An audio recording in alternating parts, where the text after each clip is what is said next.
ಹಾಲು. ರಮಣ್ಣವ್ರೆ, ಏನ್ ಸಮಯ? ನಾಳೆಯಿಂದ ಹಾಲು ಹಾಕ್ಬೇಡಿ. ಯಾಕೆ ಸಮಯ? ಹೇಳ್ದಷ್ಟು ಮಾಡಿ. ಆಯ್ತು ಸಮಯ. Thank you.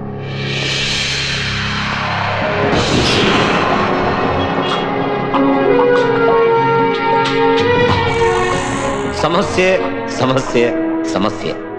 ಈ ಮಹಾನಗರದಲ್ಲಿ ಪ್ರತಿಯೊಬ್ಬರಿಗೂ ಅವ್ರದೇ ಆದಂತ ಸಮಸ್ಯೆ, ನೂರಾರು ಸಮಸ್ಯೆ. ಆದ್ರೂ ಏನೇನೋ ಕನಸು ಕಾಣ್ತಾರೆ. ಮನಸ್ಸಿನ ತುಂಬಾ ನೂರಾರು ಭಾವನೆಗಳನ್ನ ಇಟ್ಕೊಂಡು ಯಂತ್ರಗಳಂತೆ ಬದುಕ್ತಾ ಇದ್ದಾರೆ. ನಿಂತು ಒಂದೇ ಒಂದು ಸಲ ಈ ಸುಂದರವಾದ ಜಗತ್ತಿನ ಅಂದನ ಸವಿಯೋ ಮನಸ್ಸು ಮಾಡಲ್ಲ. ನಾವು ಬದುಕಿನ ಮಧ್ಯ ನಿರಂತರವಾಗಿ ಹೋರಾಟ ಹಾರಾಟ ನಡೆಸ್ತಾನೆ ಇರ್ತೀವಿ. ಏನೇ ಆದ್ರೂ ಇಲ್ಲಿ ಯಾರು ಯಾರ ಬಗ್ಗೆನೂ ಚಿಂತನೆ ಮಾಡಲ್ಲ. ಪಕ್ಕದಲ್ಲಿ ಇರೋರು ಕಷ್ಟ ಸುಖದ ಬಗ್ಗೆ ಯೋಚನೆ ಮಾಡೋದಿರ್ಲಿ, ಕೇಳೋ ಮನಸ್ಸು ಇರಲ್ಲ. ನನ್ನ ಮನಸ್ಸಿನಲ್ಲೂ ನೂರಾರು ಭಾವನೆಗಳಿದೆ. ಅವನ್ನ ಯಾರ ಜೊತೆನೋ ಹಂಚ್ಕೋಬೇಕು ಅಂತ ನನ್ನ ಮನಸ್ಸು ಹೇಳ್ತಿದೆ, ಆದ್ರೆ ಆಗ್ತಾ ಇಲ್ಲ. ಕಲ್ಲು ಬಂಡೆ ತರ ಬದುಕ್ತಾ ಇದ್ದೀನಿ. ಭಾವನೆ ಅನ್ನೋದು ನೋಟಿನ ಕಂತೆ ಮತ್ತೆ ಮನುಷ್ಯ ಇದ್ದಂಗೆ, ಅದು ಚಲಾವಣೆ ಆಗ್ಬೇಕು. ಚಲಾವಣೆ ಆಗ್ಲಿಲ್ಲ ಅಂದ್ರೆ ಆ ನೋಟ್ಗೂ ಬೆಲೆ ಇಲ್ಲ, ಮನುಷ್ಯನಿಗೂ ಬೆಲೆ ಇಲ್ಲ. ಇಷ್ಟೆಲ್ಲಾ ಮಾತಾಡ್ತಾ ಇದ್ದೀನಲ್ಲ, ನಿಮಗೆ ನಾನು ನೋಡಿದ್ರೆ ಯಾರಪ್ಪ ಇವನ್ ಕತೆ ಏನು ಅಂತ ಯೋಚನೆ ಮಾಡ್ತಿದ್ದೀರಾ? ಸಮಸ್ಯೆ ಅನ್ನೋ ಸಮುದ್ರದಲ್ಲಿ ನಾನು ಕೂಡ ಒಬ್ಬ.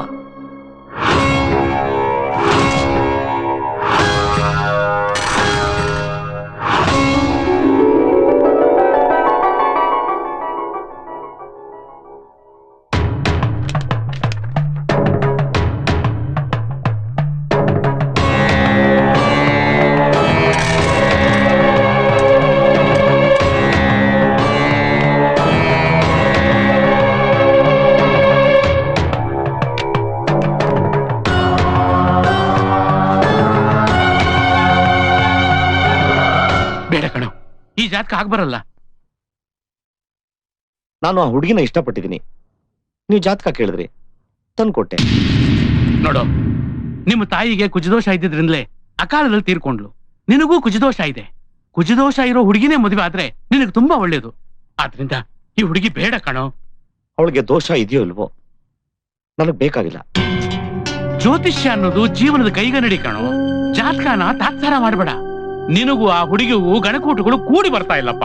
ಗಣಕೂಟ ವ್ಯತ್ಯಾಸ ಇದ್ರೆ ಏನಪ್ಪಾ? ನಮ್ಮಿಬ್ಬರ ಮಧ್ಯ ಗುಣಕೂಟ ಸರಿ ಇದ್ರೆ ಸಾಕು. ನಿನ್ನ ಪ್ರೀತಿಗೆ ನಂದೇನು ಅಭ್ಯಂತರ ಇಲ್ಲಪ್ಪ. ಜೀವನ ಪೂರ್ತಿ ನೀನು ಸುಖವಾಗಿರ್ಬೇಕು ಅನ್ನೋದೇ ನನ್ನ ಆಸೆ. ನಾನು ಆ ಹುಡುಗಿನ ಮದುವೆ ಆದ್ರೆ ಸುಖವಾಗೇ ಇರ್ತೀನಿ. ಅದಕ್ಕೆ ನಿಮ್ಮ ಆಶೀರ್ವಾದ ಬೇಕಪ್ಪ. ನನ್ನ ಆಶೀರ್ವಾದ ನಿನಗೆ ಯಾವತ್ತೂ ಇದ್ದೇ ಇರುತ್ತೆ ಕಣೋ. ನಮ್ಮ ಗ್ರಹಚಾರಗಳನ್ನ ಯಾವತ್ತೂ ಪರೀಕ್ಷೆ ಮಾಡಕ್ ಹೋಗಬಾರ್ದು.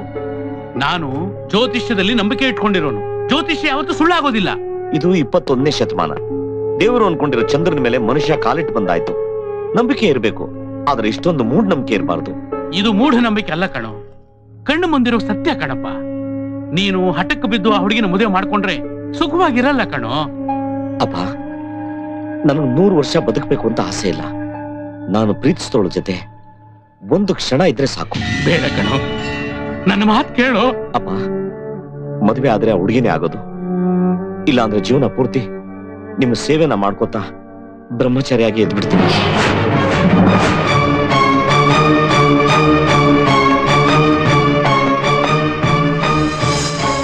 ಮಗನೇ, ಜೀವನದಲ್ಲಿ ನಿನಗೆ ಏನೇನು ಬೇಕು ಅಂತ ಆಸೆ ಪಟ್ಟಿದ್ದೀಯೋ ಅದೆಲ್ಲ ನಿನಗೆ ಸಿಗಲಿ ಅನ್ನೋದೇ ನನ್ನ ಆಸೆ.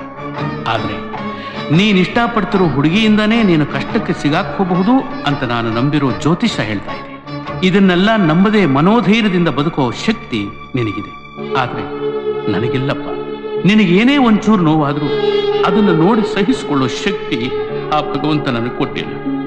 ನಾನು ಇಲ್ಲಿರೋವರೆಗೂ ನನ್ನ ಇಷ್ಟಕ್ಕೆ ವಿರುದ್ಧವಾಗಿ ನೀನು ನಡ್ಕೊಳ್ಳಲ್ಲ ಅಂತಾನೂ ನನಗೆ ಗೊತ್ತು. ಅದಕ್ಕೆ ನಿನ್ನ ಹೆಸರಲ್ಲಿ ಹೋಮ ಹವನ ಶಾಂತಿ ಪೂಜೆ ಮಾಡಿಸಿ ನಿನಗೆ ದೀರ್ಘಾಯುಷ್ಯವನ್ನು ಕೊಟ್ಟು ಕಾಪಾಡಪ್ಪ ಅಂತ ದೇವ್ರನ್ನ ಬೇಡ್ಕೊಂಡು ನಿನ್ನಿಂದ ದೂರ ಹೋಗ್ತಾ ಇದ್ದೀನಿ.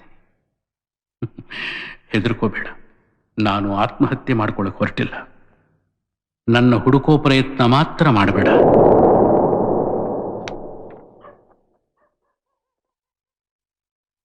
ನಮ್ ತಂದೆ ಹೀಗೆ ಮಾಡ್ತಾರೆ ಅಂತ ನಾನು ಎಕ್ಸ್ಪೆಕ್ಟ್ ಮಾಡಿರ್ಲಿಲ್ಲ. ನಾನು ಒಂಟಿಯಾಗಿ ಬಿಟ್ಬಿಟ್ಟು ಹೋದ್ರು. ಇಷ್ಟಕ್ಕೆಲ್ಲ ಕಾರಣ ನಾನೇ.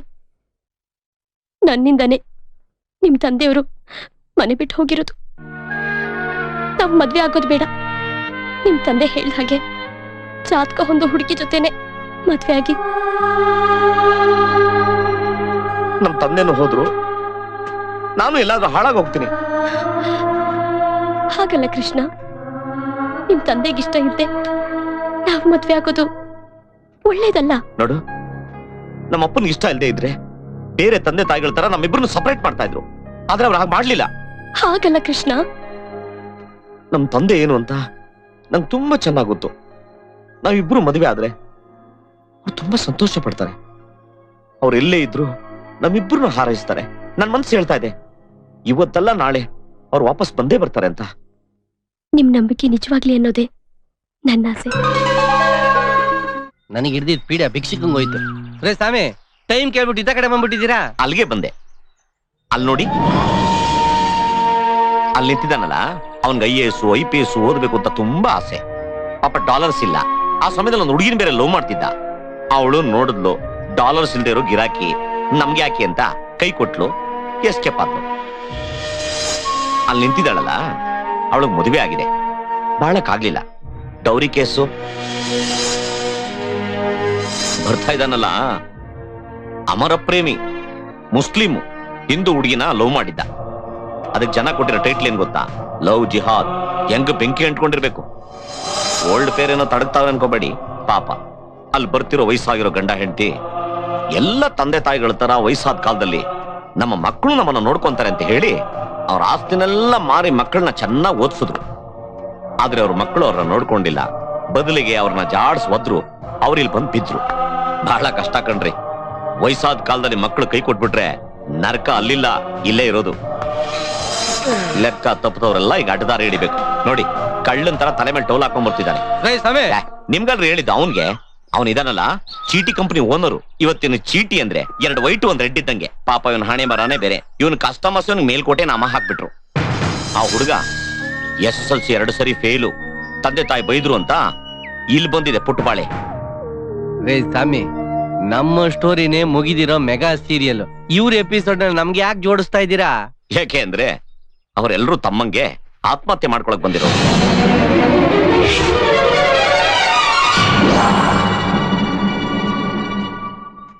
ಇಷ್ಟೆಲ್ಲ ಕಥೆ ನಿಮ್ಗೆ ಗೊತ್ತಲ್ಲ. ನೀವ್ಯಾರು? ನಾನು ಕೂಡ ನಿಮ್ಮಂಗೆ ಆತ್ಮಹತ್ಯೆ ಮಾಡ್ಕೊಳಕ್ ಬಂದಿದ್ದೆ.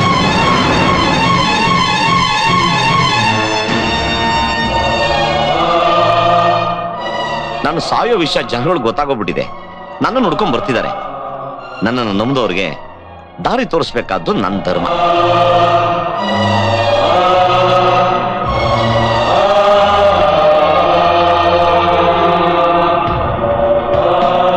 ಇವರೆಲ್ಲರೂ ಸಮಸ್ಯೆನೂ ಒಂದೇ, ಅಜೆಂಡಾನು ಒಂದೇ, ಸಾಯೋದು. ನಮ್ಮ ಅಸೆಂಬ್ಲಿಲಿ ಬಿಲ್ ಪಾಸ್ ಆಗ್ಬೇಕಷ್ಟೇ.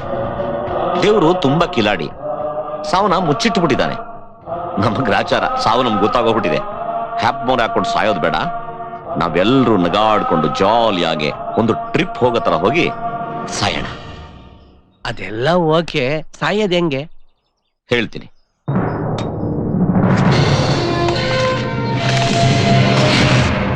ಇದು ಕರ್ನಾಟಕದಲ್ಲೇ highest point, ಮಲೆನಾಡಲ್ಲಿದೆ.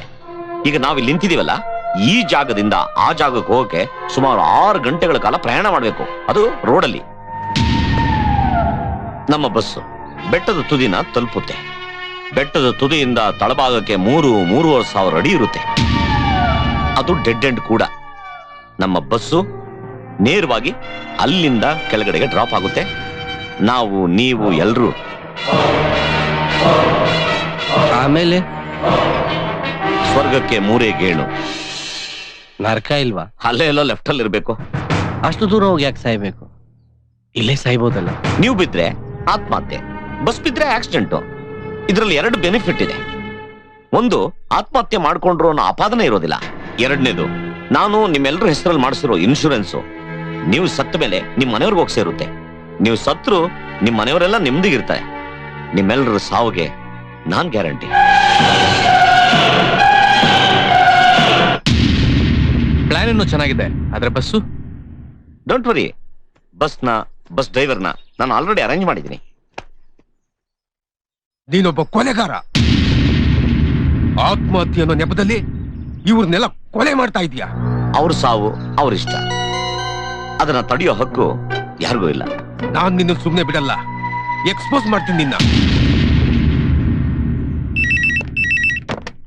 Hello police station? Police station. Hello police station? ಗಟ್ಟಿಯಾಗಿ ಮಾತಾಡಿ ಕೇಳಿಸ್ತಾ ಇಲ್ಲ. ಹಲೋ ಲೋಪರ್ ನನ್ನ ಮಗನ, ಲುಚ್ಚ ನನ್ನ ಮಗನ, ಕಂತ್ರ ನನ್ನ ಮಗನ, ನಾನು ಕೊಡ್ಬೇಕಾದ ದುಡ್ಡು ಕೊಡಕ್ಕಾಗಲ್ವನು?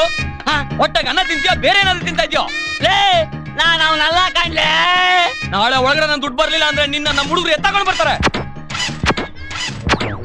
ಲೇ ನಾನ್ ಎಷ್ಟರ ಹೇಳು, ನಾನ್ ಗೌಡ ಅಲ್ಲ, ಕುಬೇರ ಕುಬೇರ ಕುಬೇರ ಅಂತ. ನಿನ್ನ ಮೊಬೈಲ್ ತಂದು ಅಯ್ಯೋ ಏಯ್, ಕಿತ್ತೋಗಿರೋ ಮೊಬೈಲ್ ನನ್ ಮೇಲೆ ಹಾಕೋ ಬಿಸಾಕ್ತಿಯಾ? ಅಯ್ಯೋ ಮತ್ತೆ ಯಾವಾಗ ಕಳ್ಸಲ್ಲಪ್ಪ ಗ್ರಾಚಾರ. Hello hello hello.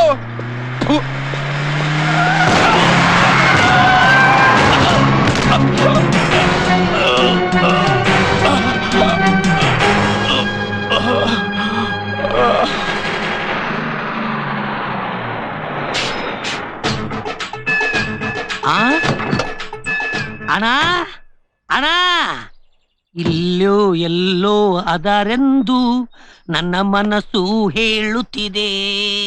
ಈ ಬಸ್ಸು ಬರಲೆಂದು ಎಲ್ಲರೂ ಕಾಯುತ್ತಿದೆ.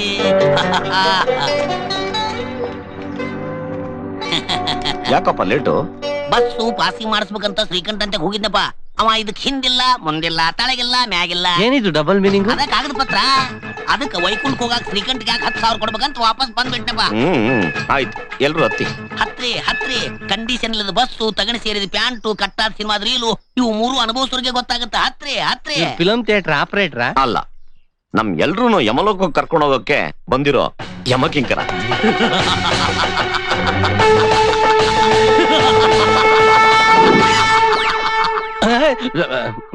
ಹತ್ರಿ ಬಡ ಬಡ ಹತ್ರಿ ಬಲಗಾಲಿಟ್ಟು ಸ್ವರ್ಗ ಸಿಗಲಿ ಅಂತ ಹೇಳಿ ಬೇಡ್ಕೊಡ್ರಿ. ಎಕ್ಸ್ಕ್ಯೂಸ್ ಮೀ, ಕ್ಲೋಸ್ ಮಾಡ್ಕೊಂಡು ಹತ್ತಿ. ಹುನ್ರಿ ಸರ.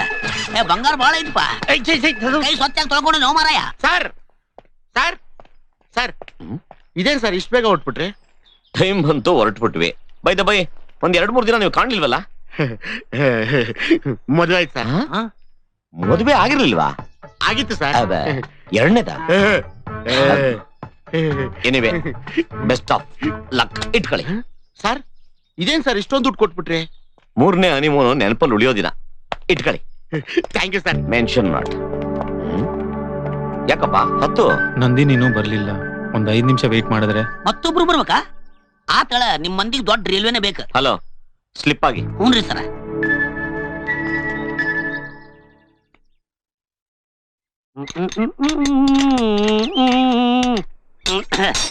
ಇಂತ ಹೊಸ ಹೊಸ ಸಿನಿಮಾನ ಟಿವಿಲಿ ಹಾಕಿರೋ ಥಿಯೇಟರ್ ಯಾವ ನನ್ನ ಮಗ ಬಂದ್ ಸಿನಿಮಾ ನೋಡ್ತಾನೆ? ನನ್ನಂತ ಪ್ರೊಡ್ಯೂಸರ್ ಹೊಟ್ಟೆ ಹೊರ್ಸ್ಬಿಡಿ, ಚೇಂಜ್ ಮಾಡಿ. ಏನ್ ಚೇಂಜ್ ಮಾಡುದು? ಈ ಟಿವಿ ಹಣೆ ಬರನೇ ಇಷ್ಟು. ಗಂಡ ಹೆಂಡತಿ ಜಗಳ ಆಡಿ ಬೇರೆ ಆದ್ರೆ ಅವ್ರನ್ನ ಟಿವಿಲಿ ಕರೆದು ಇಂಟರ್ವ್ಯೂ ಮಾಡ್ತಾರೆ.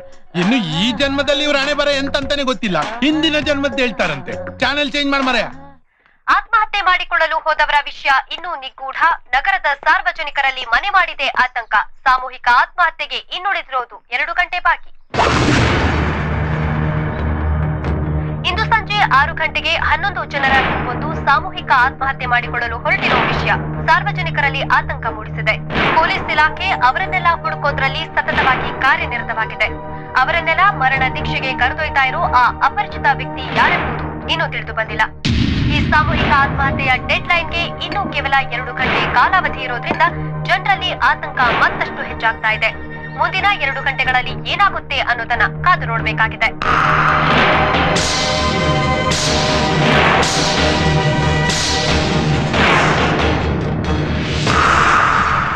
ಬೆಳಿಗ್ಗೆಯಿಂದ ನನಗೆ ನ್ಯೂಸ್ ಕೇಳಿ ಕೇಳಿ ತಲೆ ಬಿಸಿ ಆಗಿದೆ ಮಾರಾಯ. ನೀವು ಈ ಸಾಮೂಹಿಕ ವಿವಾಹ ನೋಡಿದಿರಲ್ಲ, ಇದು ಸಾಮೂಹಿಕ ಆತ್ಮಹತ್ಯೆ. ನಾ ಕೇಳೋದಿಷ್ಟೇ, ಬದುಕ್ಲಿಕ್ಕೆ ಆಗಿಲ್ಲ ಅಂದ್ರೆ ಸಾಯೋದೊಂದೇ ಮಾರ್ಗವಾ? ಪಾಪ ಅವ್ರಿಗೇನ್ ಸಮಸ್ಯೆ ಇತ್ತೋ ಏನೋ, ಹಾಗಂತ ಆತ್ಮಹತ್ಯೆ ಮಾಡ್ಕೊಳ್ಲಿಕ್ಕೆ ಆಗ್ತದಾ? ಈಗ ಫಾರ್ ಎಕ್ಸಾಂಪಲ್ ನನ್ನೇ ತಗೊಳ್ಳಿ. ಒಂದು ಕಾಲದಲ್ಲಿ ಸ್ಟಾರ್ ಹೋಟೆಲ್ ಓನರ್, ಈಗ ಸ್ಟಾರ್ ಇಲ್ಲ, ಬೆರಿ ಹೋಟೆಲ್. ಇಲ್ಲಿ ಸಪ್ಲೈಯರು, ಓನರು, ಕ್ಲೀನರು ಎಲ್ಲ ನಾನೇ. ಬದುಕಿನಲ್ಲಿ ಛಲ ಇರ್ಬೇಕು ಮಾರಾಯರೆ. ಫಾರ್ ಎಕ್ಸಾಂಪಲ್ ಈಗ ಅಲ್ಲಿ ನೋಡಿ, ಅವರಿಬ್ಬರು ಗಂಡ ಹೆಂಡತಿ, ಅವರ ಮಕ್ಕಳವ್ರನ್ನ ನೋಡ್ಕೊಳ್ಳಿಲ್ಲ. ಹಾಗೆ ಅಂತ ಅವ್ರು ಬೇರೆಯವ್ರಿಗೆ ಹೊರೆ ಆಗ್ಲಿಲ್ಲ. ನನ್ನ ಹತ್ರ ಬಂದೊಂದು ಕೆಲಸ ಕೇಳಿದ್ರು, ನಾನು ಕೆಲಸ ಕೊಟ್ಟೆ. ಇವತ್ತು ಅವರು ಬೇರೆಯವ್ರಿಗೆ ಎಕ್ಸಾಂಪಲ್ ಆಗಿದ್ದಾರೆ.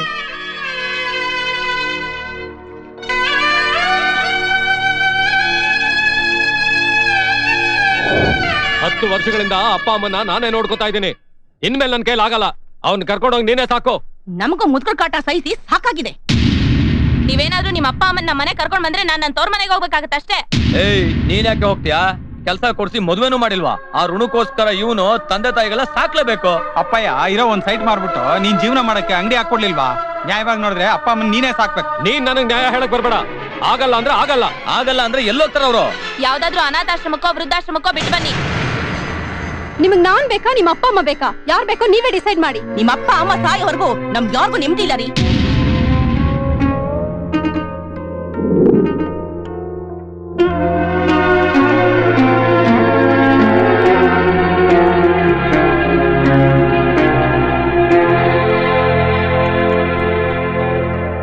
ಸಮಸ್ಯೆ ಎಷ್ಟೇ ದೊಡ್ಡದಾಗ್ಲಿ ಅದು ಆತ್ಮಹತ್ಯೆ ಮಾಡ್ಕೊಳ್ಳೋಷ್ಟು ದೊಡ್ಡದಲ್ಲ. ಸಾವನ್ನ ನಾವು ಹುಡುಕಿಕೊಂಡು ಹೋಗ್ಬಾರ್ದು, ಅದು ಬೇಕಾದ್ರೆ ನಮ್ಮನ್ನು ಹುಡುಕಿಕೊಂಡು ಬರ್ಲಿ. ಹೌದಲ್ವಾ? ಖ್ಯಾತ ಪತ್ರಕರ್ತ ರಾಮಕೃಷ್ಣ ಅವರು ಮೃತಪಟ್ಟಿದ್ದಾರೆ.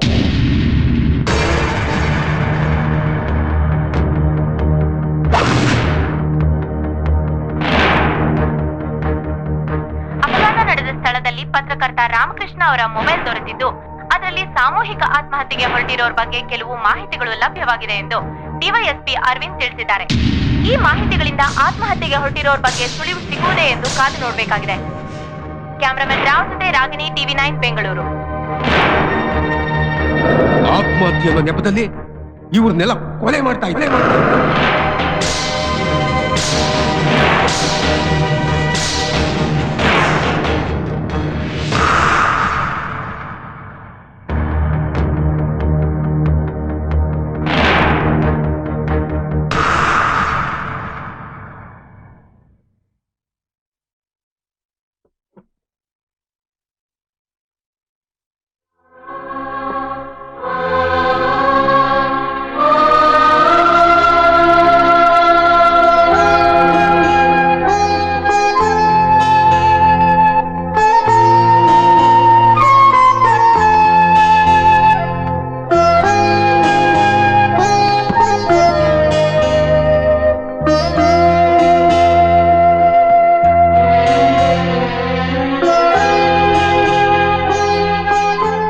ಯಾರು ಊಟ ಮಾಡ್ಲಿಲ್ಲ, ಎಲ್ಲ ಬಿಟ್ಟೋಗ್ತಿದ್ದಾರೆ. ಎಲ್ಲಾನು ಬಿಟ್ಟು ಹೋಗ್ತಿದ್ದಾರೆ. ಅದಕ್ಕೆ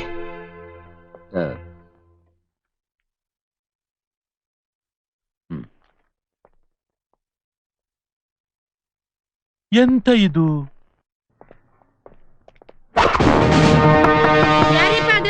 ಜಾನಿಲಾಲ್ ಇದಾರೇನಮ್ಮ? ಅವ್ರು ಇಲ್ರಿ, ಅವ್ರು ನನ್ ಸೌತಿ ಮನೆ ಹೋಗ್ಯಾರ. ಅಡ್ರೆಸ್ ಎಲ್ಲಮ್ಮ? ನಂಬರ್ 35 3ನೇ ಕ್ರಾಸ್ ಮೂಡ್ಲುಪಾಳ್ಯ.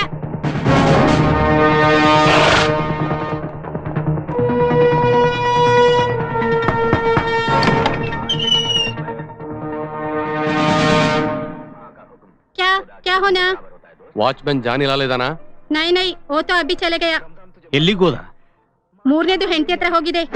3 ಜನ ಹೆಂಡತಿರ ಮೇಂಟೈನ್ ಮಾಡ್ತಾನೆ ಅಂತಂದ್ರೆ ಇವ್ನು ಯಾವನ ದೊಡ್ಡ ಪೈಲ್ವಾನ ಇರ್ಬೇಕು ಕಣಯ್ಯ. ಯಾವನಾದ್ರೂ ಏನ ಒದ್ದು ಹೇಳ್ಕೊಂಡು ಹೋಗೋಣ ನಡಿ. എന്താ ആര് വേണം? ನಿನ್ ಗಂಡ ജോണി ಫ್ರೆಶ್ ಆಗಿರೋದು ನೋಡಿದ್ರೆ ಕಾಣುತ್ತೆ. ಓ, ಆ ಪೈಲ್ವಾನ್ ಜಾನಿ ನೀನೇನಾ? ಪೈಲ್ವಾನ್ ಜಾನಿ ನಾನಲ್ಲ ಸರ್, ವಾಚ್ಮನ್ ಜಾನಿಲಾಲ್ ನನ್ನ ಹೆಸರು. ಓ, ನೀವೇ ಬೇಕಾಗಿತ್ತು. ಬನ್ನಿ ಬನ್ನಿ, ಸ್ವಲ್ಪ ಮಾತಾಡೋಣ. ಏನ್ ವಿಷಯ ಸರ್? ಬನ್ನಿ ಸರ್, ಮಾತಾಡೋಣ. ಬನ್ನಿ ಬನ್ನಿ, ಹೇಳ್ತೀನಿ ಬನ್ನಿ. ಏನ್ ವಿಷಯ ಅಂದ್ರೆ? ಬನ್ನಿ ಬನ್ನಿ ಬನ್ನಿ ಬನ್ನಿ. ಯಾಕೋ ಸಿಕ್ಕಾಪಟ್ಟೆ ಮರ್ಯಾದೆ ಕೊಡ್ತಾ ಇದೀರಾ? ತಮ್ದಕ್ಕೆ ಯಾರು ಅಂತ ಗೊತ್ತಾಗ್ಲಿಲ್ಲ. ಪೊಲೀಸು. Cone by? ಪೊಲೀಸು. ಪೊಲೀಸಾ? ಅಯ್ಯಯ್ಯ, ಮಂಡೆ ಬೈ, ಮಂಡೆ ಮಾಲೂಮ್ नहीं भाई, क्या भी किया रे भाई? अय्या, मंडे छोड़ दला भाई, छोड़ दला भाई, छोड़ दला भाई, मंडे छोड़ दला भाई. ಜೋಣಿ ಓಯ್, ನಿಜ ಹೇಳು, ಒಟ್ಟು ಅವ್ರು ಎಷ್ಟು ಜನ? ಅಂಬಿಕಾ ಕಸಂ ನಿಜವಾಗೂ 3 ಜನ ಸರ್. ಏಯ್, ಪೊಲೀಸ್ನವ್ರ ಹತ್ರ ಕಹಾನಿ ಹೇಳಿದ್ರೆ ಕತ್ತರಿಸ್ಬಿಡ್ತೀವಿ. ನಮ್ದು ತಾಯಣೆ 3 ಜನ ಸರ್. ಏನ್ ಅವ್ರ ಹೆಸರು? ಅದು ಮೊದ್ಲೇ ಅವಳ ಹೆಸರು ರಕ್ಷಿತಾ ಅಂತ, ಧಾರವಾಡಿಂದ ಹಾಕೊಂಬಂದ್ಬಿಟ್ಟೆ. 2ನೇ ಅವಳ ಹೆಸರು ಗುಮ್ತಾಜ್ ಅಂತ. ಗುಮ್ತಾಜ? ಇಲ್ಲ ಸರ್, ಅವಳ ಹೆಸರು ಮುಮ್ತಾಜೆ. ಅವಾಗ ಗುಮ್ತಾ ಇದ್ಲಲ್ಲ, ಅದಕ್ಕೆ ಗುಮ್ತಾಜ್ ಅಂತ ಹೆಸರಿದ್ದೆ ಸರ್. 3ನೇ ಅವಳ ಹೆಸರು ಶಕೀಲಾ ಅಂತ, ಕಾಸರಗೋಡ್ ಬಾರ್ಡ್ರಿಂದ ಹಾಕೊಂಬಂದ್ಬಿಟ್ಟೆ ಸರ್. ಸರ್, ನಮ್ ತಾಯಣಗಳು ಸರ್, ಇವ್ರ 3 ಜನನು ನನ್ ಸ್ವಯಾರ್ಜಿತ ಆಸ್ತಿ ಸರ್. ಏಯ್ ನಾನ್ ಕೇಳ್ತಾ ಇರೋದು ನಿನ್ ಹೆಂಡತಿರ ಹೆಸರಲ್ಲ, ಅಲ್ಲಿ ಸೂಸೈಡ್ ಕೊಟ್ಟಿದ್ರಲ್ಲ ಅವ್ರ ಹೆಸರು. ಸರ್ ಏನ್ ಸೂಸೈಡು? ಅಯ್ಯೋ ನಾನು ಒಬ್ಬೊಬ್ನೆ ಸೂಸು ಮಾಡಕ್ಕೂ ಎದುರ್ಕೊಂತೀನಿ ಸರ್. ನೀನ್ ಡ್ಯೂಟಿಲಿರೋ ಟೈಮಲ್ಲಿ ಸೂಸೈಡ್ ಮಾಡ್ಕೊಳಕ್ಕೆ ಅಂತ 11 ಜನ ಮೀಟಿಂಗ್ ಮಾಡಿದ್ದಾರೆ. ನೀನ್ ಅವ್ರು ನೋಡ್ದ? 11 ಜನನ ನೋಡ್ದಾ ಇಲ್ವಾ? ನೋಡ್ದೆ ಸರ್. ಅವರೆಲ್ಲ ಯಾರು ಅಂತ ಗೊತ್ತಾ? ಅವರಲ್ಲಿ ಒಬ್ಬ ಗೊತ್ತು ಸರ್. ಏನ್ ಅವ್ರ ಹೆಸರು? ಗೊತ್ತಿಲ್ಲ ಸರ್. ಅವನೇನ್ ಕೆಲಸ ಮಾಡ್ತಿರ್ತಾನೆ? ಅದು ಮಾಲೂಮ್ ನೈ ಸರ್. ಇನ್ನೇನೋ ಗೊತ್ತು ನಿಂಗೆ? ಸರ್ ಅವ್ರ ಮನೆ ಗೊತ್ತು ಸರ್.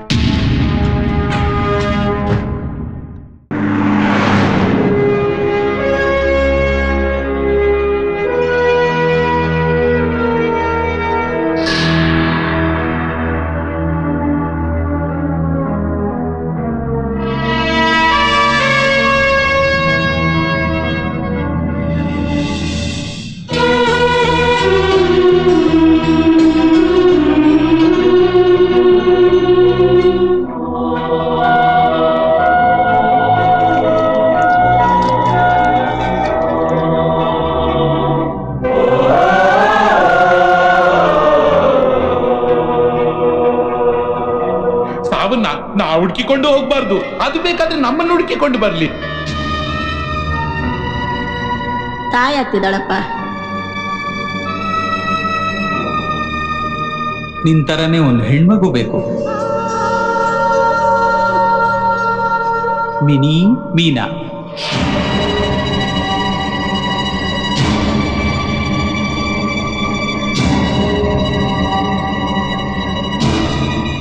ಗಾಡಿ ನಿಲ್ಸಿ.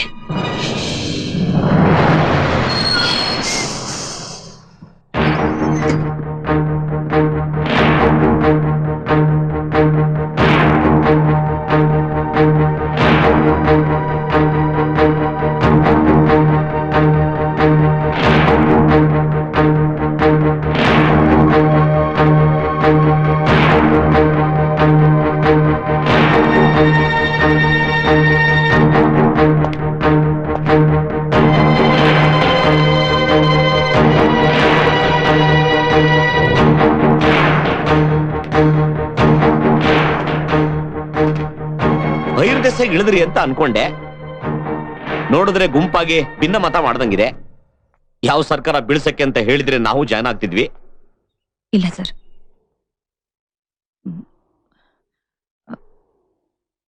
ನನಗೆ ಸಾಯಕ್ಕೆ ಇಷ್ಟ ಇಲ್ಲ.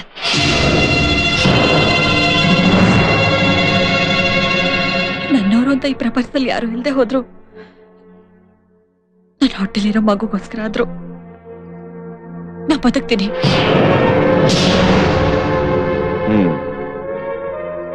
ಈ ನಿರ್ಧಾರನ ಮೊದಲೇ ಹೇಳಿದ್ರೆ ಚೆನ್ನಾಗಿರ್ತಿತ್ತು.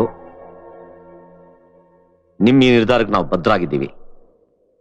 ಎನಿವೆ, ನಿಮ್ಗೆ ಒಳ್ಳೇದಾಗ್ಲಿ. ನೀವಾದ್ರೂ ಬಂದ್ರಪ್ಪ, ಹೋಗೋಣ. ಪ್ರಪಂಚನೇ ಇನ್ನ ನೋಡಿಲ್ದಿರ ಮಗು ಆಕೆ ಮನಸ್ಸನ್ನ ಬದಲಾಯಿಸ್ತು. ಇನ್ನು ಪ್ರಪಂಚ ಎಲ್ಲ ನೋಡಿ ತಿಳ್ಕೊಂಡಿರೋ ನಾವುಗಳು ಆತ್ಮಹತ್ಯೆ ಮಾಡ್ಕೊಂಡ್ರೆ ಎತ್ತೋರ್ಗೆ ಎಷ್ಟು ನೋವಾಗ್ಬಹುದು. ಇಷ್ಟು ದಿನ ಮಾನ ಮರ್ಯಾದೆ ಅಂತ ಬದುಕ್ತಾ ಇದ್ದೆ, ಆದ್ರೆ ಇವತ್ ನನಗೆ ಅನಿಸ್ತಾ ಇದೆ ಜೀವ ಇದ್ರನೇ ಜೀವನ ಅಂತ. ನಮಗ್ ತೊಂದರೆ ಕೊಡ್ತಾ ಇರೋದು ಜಾತಿ ಪ್ರೀತಿ ಅಲ್ಲ. ನಮಗ್ ತೊಂದರೆ ಕೊಡ್ದಿರೋಂಥ ಪ್ರೀತಿನ ನಾವ್ಯಾಕೆ ಸರ್ ಸಾಯಿಸ್ಬೇಕು? ಈ ಪ್ರಪಂಚದಲ್ಲಿ ನಮ್ಮಂತ ಪ್ರೇಮಿಗಳು ಎಷ್ಟೋ ಜನ ಇದ್ದಾರೆ. ನಾವು ಅವ್ರ ತರ ಬದುಕ್ ಬಾಳ್ತೀವಿ ಸರ್. ಇಷ್ಟ ದಿವಸ ಆ ಹುಡುಗಿನೇ ನನ್ನ ಪ್ರಪಂಚ ಅಂತ ಬದುಕ್ತಾ ಇದ್ದೆ. ಇನ್ಮೇಲಿಂದ ನಾನು ನನ್ಗೋಸ್ಕರ ಬದುಕ್ತೀನಿ. ಎಷ್ಟೋ ಕಷ್ಟ ನಷ್ಟಗಳನ್ನು ಅನುಭವಿಸಿ ಬದುಕಿದ್ವಿ. ಇನ್ನಿರುವಷ್ಟು ದಿನ ದೇವ್ರ ಧ್ಯಾನ ಮಾಡ್ತಾ ಕಾಲ ಕಳಿತೀವಿ. ನಾನ್ ಮಾಡಿದ ತಪ್ಪು ಅಂತ ನಂಗೀಗ ಅನ್ಸ್ತಾ ಇದೆ. ನಾನ್ ಸಾಯಲ್ಲ ಅಂಕಲ್, ಬದುಕ್ತೀನಿ. ನೋಡಿ, ಮನಸ್ಸಿದ್ರೆ ಮಾರ್ಗ. ಈಗ ನಾವೆಲ್ಲ ಮನಸ್ಸು ಬದಲಾಯಿಸ್ಕೊಂಡಿದೀವಿ. ನಾವೀಗ ವಾಪಸ್ ಹೋಗ್ತೀವಿ.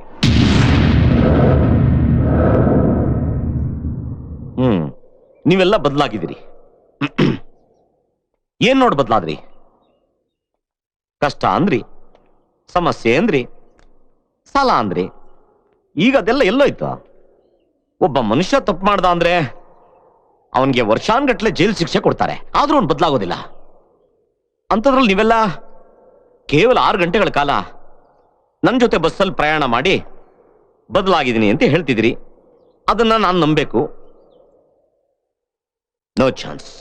ನೀವುಗಳೆಲ್ಲ ಸಾಯ್ಲೇಬಾರ್ದು ಅಂತ ನಿರ್ಧಾರ ಮಾಡ್ಕೊಂಡ್ಬಿಟ್ಟಿದ್ರಿ. ಬಹಳ ಸಂತೋಷ.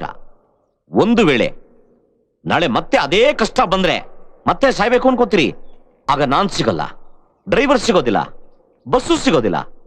ಚೆನ್ನಾಗಿ ಆಲೋಚನೆ ಮಾಡಿ.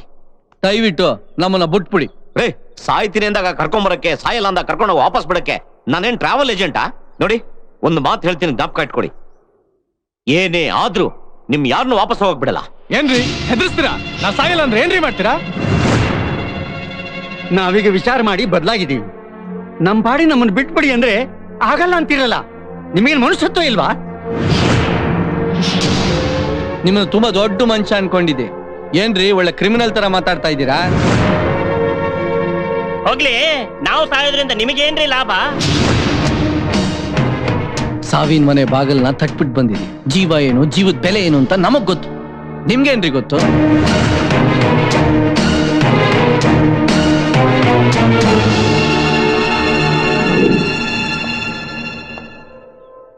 ನೀವೆಲ್ಲ ಸಾವಿನ ಮನೆ ಬಾಗಿಲು ತಟ್ಟು ಬಂದಿದ್ರಿ. ನಾನು ಸಾವಿನ ದೌಡೆಗೆ ಹೋಗಿ ಬಂದೀನಿ. ಕಂಗ್ರ್ಯಾಚುಲೇಷನ್ಸ್, ನೀವು ತಂದೆ ಆಗ್ತಿದ್ದೀರಾ. Thank you very much doctor. ಡಾಕ್ಟ್ರೇ, ನನ್ಗೆ ಇದು ಯಾವುದು ನಂಬಕ್ಕಾಗ್ತಿಲ್ಲ. ಇದು ಹೇಗೆ ಸಾಧ್ಯ? ಆಗ ನಿಮಗೆ ಕೌಂಟ್ಸ್ ಕಡಿಮೆ ಇತ್ತು. ಈ 2 ವರ್ಷಗಳಲ್ಲಿ ಅದು ಇಂಪ್ರೂವ್ ಆಗಿರೋದ್ರಿಂದ ಇದೆಲ್ಲ ಸಾಧ್ಯ ಆಯ್ತು. ಮುಂದಿನ ಜನ್ಮದಲ್ಲಿ ನಿನ್ನ ಮಗನಾಗಿ ನಿನ್ನ ಹೊಟ್ಟೆಯಲ್ಲಿ ಹುಟ್ಟಿನ ಕಣೋ.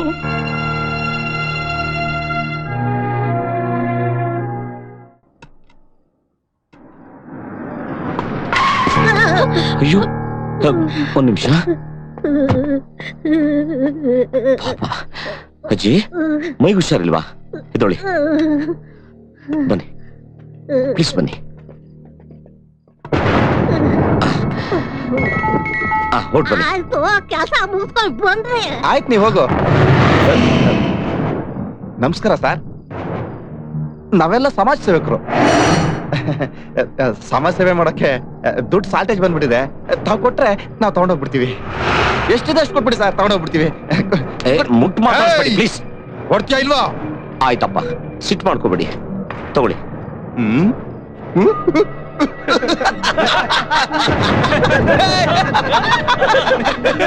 ₹100 ಸಮಾಜ ಸೇವೆ ಮಾಡಕ್ಕಾಗತ್ತಾ? ಸುಮ್ನೆ ತಮಾಷೆ ಮಾಡಬೇಡ. ಆಯ್ತಪ್ಪ, ಗಾಡಿ ನಿಲ್ಸಿ, ನಾನು ತಪ್ಪು ಮಾಡಿದೆ. ತಗೊಳ್ಳಿ, ನಿಮ್ಗೆ ಏನ್ ಬೇಕೋ ಎಲ್ಲ ತಗೊಳ್ಳಿ. ತಗೊಳ್ಳಿ.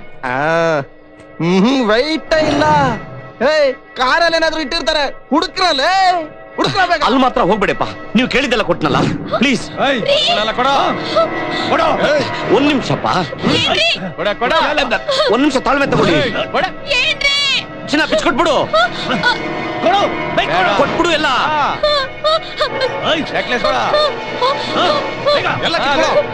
ಬೇಗ ತಾಳಿ ಕೊಡ. ತಾಳಿ ಮಾತ್ರ ಕೈ ಹಾಕ್ಬೇಡ ಅಂತ ಹೇಳು. ನಮ್ಮ ಅಪ್ಪನ ಎದುರು ಹಾಕೊಂಡು ಕಟ್ಟಿರೋ ತಾಳಿ ಅದು.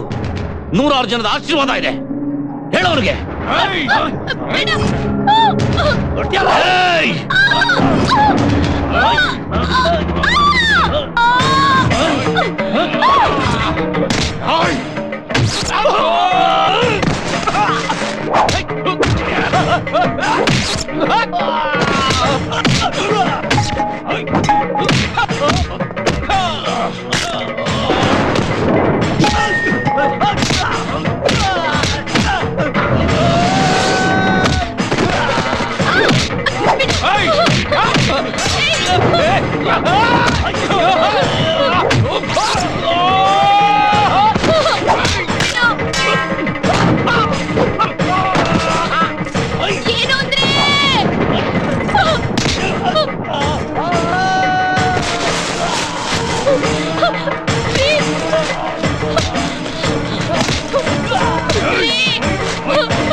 ನನ್ನ ಜೀವನದಲ್ಲಿ ನಾನು ಎಲ್ಲರನ್ನೂ ಕಳ್ಕೊಂಡೆ. ಜೀವನ ಜಿಗುಪ್ಸೆ ಆಯ್ತು. ಆತ್ಮಹತ್ಯೆಯನ್ನು ಮಾಡ್ಕೋಬೇಕು ಅನಿಸ್ತು. ಬಟ್ ಅದಕ್ಕೂ ಮುಂಚೆ ನನ್ನ ಮನಸ್ಸಿನಲ್ಲಿ ಏನೋ ಒಂದು ಆಲೋಚನೆ ಬಂತು. ಸಾಯೋದ್ರಿಂದ ಏನ್ ಸಾಧಿಸ್ದಂಗಾಗುತ್ತೆ? ಏನೂ ಇಲ್ಲ. ಅಟ್ಲೀಸ್ಟ್ ಬದುಕಿದ್ರೆ 4 ಜನಕ್ಕೆ ಉಪಯೋಗ ಆಗುತ್ತೆ ಅಂತ ಬದುಕೋ ನಿರ್ಧಾರ ನಾನು ಮಾಡಿದೆ. ನಾನು ಯೋಚನೆಯಲ್ಲಿದ್ದಾಗಲೇ ನೀವೆಲ್ಲ ನನಗೆ ಸಿಕ್ಕಿದ್ದು.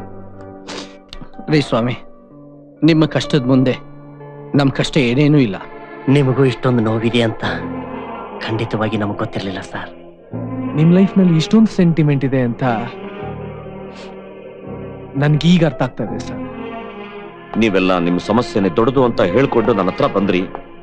ನಾನು ಅದು ಹಾಗಲ್ಲ, ಅದು ತುಂಬಾ ಚಿಕ್ಕ ಸಮಸ್ಯೆ ಅಂತ ನಾನು ಎಷ್ಟೇ ಹೇಳಕ್ ಬಂದ್ರು ನೀವು ಕೇಳೋ ಪರಿಸ್ಥಿತಿಲಿ ಇರಲಿಲ್ಲ.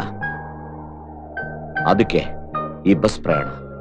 ಈ ಪ್ರಪಂಚದಲ್ಲಿ ಸಮಸ್ಯೆ ಇರೋದು ಬರೀ ನಮ್ಮ 12 ಜನಕ್ಕೆ ಮಾತ್ರ ಅಲ್ಲ, ಎಲ್ರಿಗೂ ಇರುತ್ತೆ. ಎಲ್ರೂ ಸಾಯ್ಬೇಕು ಅಂತ ನಿರ್ಧಾರ ಮಾಡಿಬಿಟ್ರೆ ಈ ಭೂಮಿಲಿ ಹೂಣಕ್ಕೆ ಜಾಗ ಇರಲ್ಲ. ಸ್ವರ್ಗ ನರಕ ಅನ್ನೋದು ಪುರಾಣದಲ್ಲಿ ಅಷ್ಟೇ ಅಲ್ಲ, ಇಲ್ಲೂ ಇದೆ. ಒಳ್ಳೆ ಕೆಲಸಗಳನ್ನ ಮಾಡದೆ ಸ್ವರ್ಗ, ನೀನ್ ಮಾಡಿದ ತಪ್ಪಿಗೆ ಶಿಕ್ಷೆ ಅನುಭವಿಸದೆ ನರಕ. ಸೋಲು ಗೆಲುವಿನ ಸೋಪಾನ. ಒಂದು ಸಿನಿಮಾ ಫ್ಲಾಪ್ ಆದ್ರೆ ಏನಂತೆ, ಇನ್ನೊಂದು ಸಿನಿಮಾ ಮಾಡ್ಬೋದು. ಹಣ ಹೋದ್ರೆ ಗಳಿಸ್ಬೋದು, ಪ್ರಾಣ ಗಳಿಸಕ್ಕಾಗಲ್ಲ.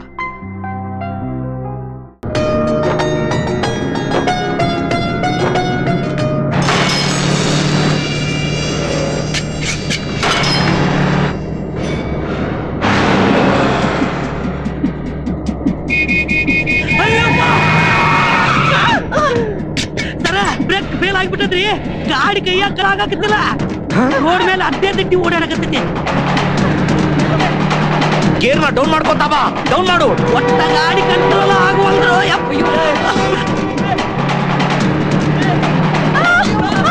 ಹೆದರ್ಕೋಬೇಡ, ಹುಷಾರು, ಡೌನ್.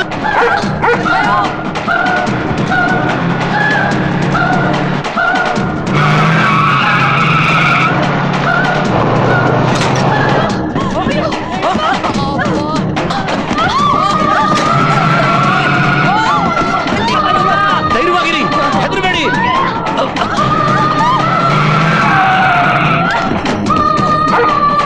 ಏನಾದ್ರೂ ಮಾಡಯ್ಯ. ಗಾಡಿ ಒಟ್ಟ ಹಿಡ್ಕೋರಿ.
ಒಂದ್ ನಿಮಿಷ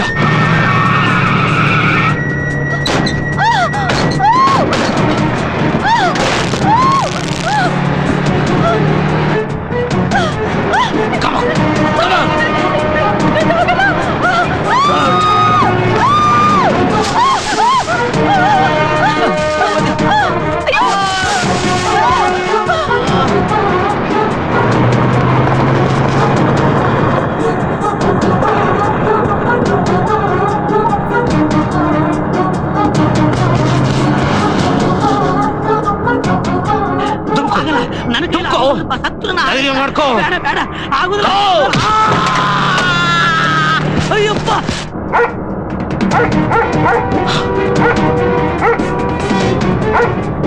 Ruby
balcony, second class, Gandhi class, ಇನ್ನು ನನ್ನ ಮಾತೆ ಮುಗಿಸಿಲ್ಲ, ಆಗ್ಲೇ ಎಸ್ಕೇಪ್ ನಾಗಂತರ ಓಡ್ತಾ ಇದ್ದೀರಾ?